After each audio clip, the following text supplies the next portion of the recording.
Assalamualaikum warahmatullahi wabarakatuh. Apa kabar ya Robun? Semoga semua dalam keadaan sehat dan dalam lindungan Allah Subhanahu wa taala. Amin ya robbal alamin. Pada kesempatan kali ini saya sebagai perwakilan kelompok 10 akan menjelaskan tentang motivasi dalam belajar. Kita masuk ke poin pembahasan yang pertama, yaitu pengertian motivasi belajar. Sudirman mengatakan bahwa keseluruhan daya pergerakan di dalam diri siswa yang menimbulkan kegiatan belajar, yang menjamin kelangsungan dari kegiatan belajar dan memberikan arah pada kegiatan belajar, sehingga tujuan yang dikehendaki oleh subjek belajar itu dapat tercapai. Lalu Uno juga mengatakan bahwa motivasi belajar merupakan dorongan internal dan eksternal pada siswa yang sedang belajar untuk mengadakan perubahan tingkah laku, pada umumnya dengan beberapa indikator atau unsur yang mendukung. Dari beberapa pengertian motivasi belajar menurut para ahli di atas, dapat disimpulkan bahwa motivasi belajar merupakan dorongan yang timbul baik dari dalam maupun dari luar diri siswa, yang mampu menimbulkan semangat dan kegairahan belajar untuk memberikan arah pada kegiatan belajar sehingga tujuan yang dikehendaki dapat tercapai. Lalu poin yang kedua, ada faktor-faktor yang mempengaruhi motivasi belajar, yaitu ada faktor internal dan juga faktor eksternal. Faktor internal pun terbagi menjadi dua, yaitu ada faktor fisik dan faktor psikologis. Faktor fisik merupakan faktor yang mempengaruhi dari tubuh dan penampilan individu. Faktor fisik meliputi nutrisi, kesehatan, dan fungsi-fungsi fisik terutama pada panca indera. Faktor psikologis itu merupakan faktor intrinsik yang berhubungan dengan aspek yang mendorong dan menghambat aktivitas belajar pada siswa. Faktor ini menyangkut kondisi rohani siswa. Lalu yang kedua, faktor eksternal. Faktor eksternal itu ada sosial dan non-sosial. Faktor tersebut merupakan berasal dari manusia di sekitar lingkungan siswa, meliputi guru, teman, sebaya, orang tua, dan sebagainya.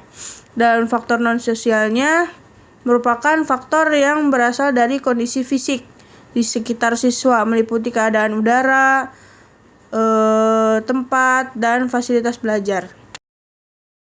Lalu poin yang terakhir ada peranan motivasi dalam proses pembelajaran. Yang pertama ada peran motivasi sebagai motor penggerak atau pendorong kegiatan pembelajaran. Motivasi dalam hal ini berperan sebagai motor penggerak terutama sebagai siswa untuk belajar, baik berasal dari dalam dirinya maupun dari luar diri, untuk melakukan proses pembelajaran. Yang kedua ada peran motivasi memperjelaskan tujuan pembelajaran. Motivasi bertalian dengan suatu tujuan.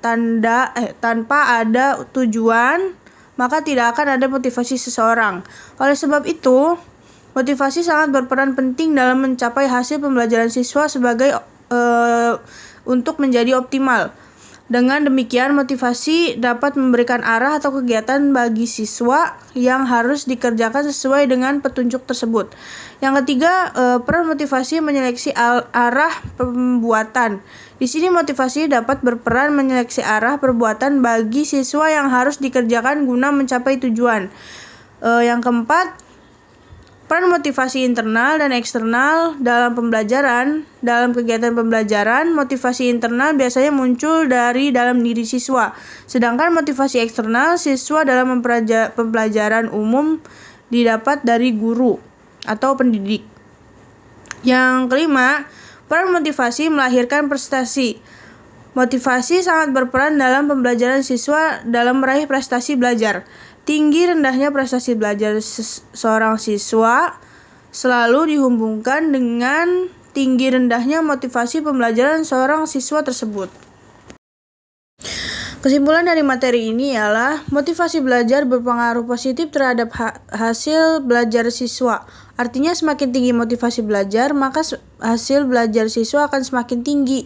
Dengan adanya pengaruh yang positif dan signifikan antara motivasi belajar dengan hasil belajar siswa dapat memberikan gambaran bahwa dengan motivasi belajar maka akan dapat meningkatkan hasil belajarnya. Sekian materi dari kelompok 10. Mohon maaf apabila ada salah kata atau salah penyampaian karena saya jauh dari kata sempurna. Terima kasih untuk semua yang sudah mau mendengarkan dan melihat materi kelompok 10.